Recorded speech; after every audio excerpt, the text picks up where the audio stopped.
Arctic কুলারের Arctic mini cooler যেটা 2X, এটার short একটা রিভিউ দেখাচ্ছি, যেটার আনবক্সিং আপনারা দেখলেন।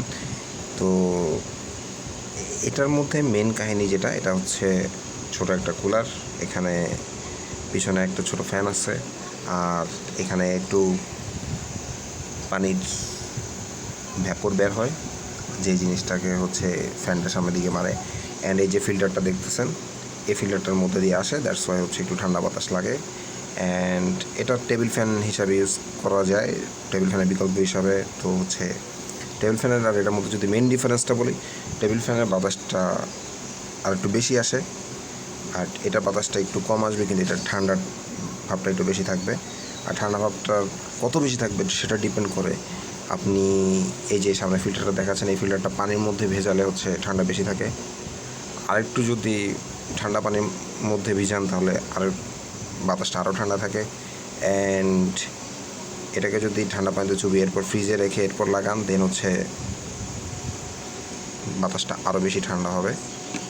অ্যান্ড আরও একটা বিষয় আছে, সেটা হচ্ছে যে এইখানে পানি দিতে হয়। তো এই জায়গাটা হচ্ছে আপনি পানিটা যত ঠান্ডা দিবেন তত ঠান্ডা বাতাস আসবে।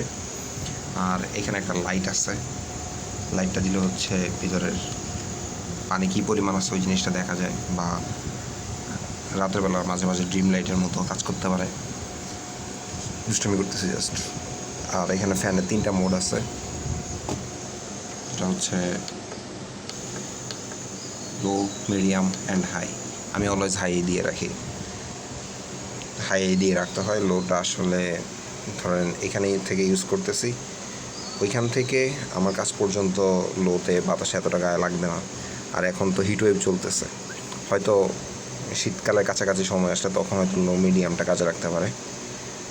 তো টেবিল ফ্যানের বিকল্প হিসাবে ইউজ করার জন্য ওকে, তবে এক্সপেকটেশন রাখতে হবে যে টেবিল ফ্যানে যে পরিমাণ আপনি বাতাসটা পাচ্ছেন ওই তার থেকে বাতাসটা কম হবে, কিন্তু ঠান্ডা ভাবটা বেশি হবে, দ্যাটস ইট। আর এক্সট্রা ফিচার হিসাবে শুধুমাত্র ওই যে ঠান্ডা পানি ঢাললে আর ফিল্টারটা ঠান্ডা পানিতে চুবাইলে বা ফ্রিজে রাখলে একটু কিছুক্ষণের জন্য, যতক্ষণ না পর্যন্ত এটা নর্মাল হয়ে যায় ততক্ষণ একদম ফ্রিজিং একটা টেম্পারেচার পাবেন বাতাসে, এটুকুই। তো রিভিউ এখানেই খতম, অন পয়েন্ট রিভিউ।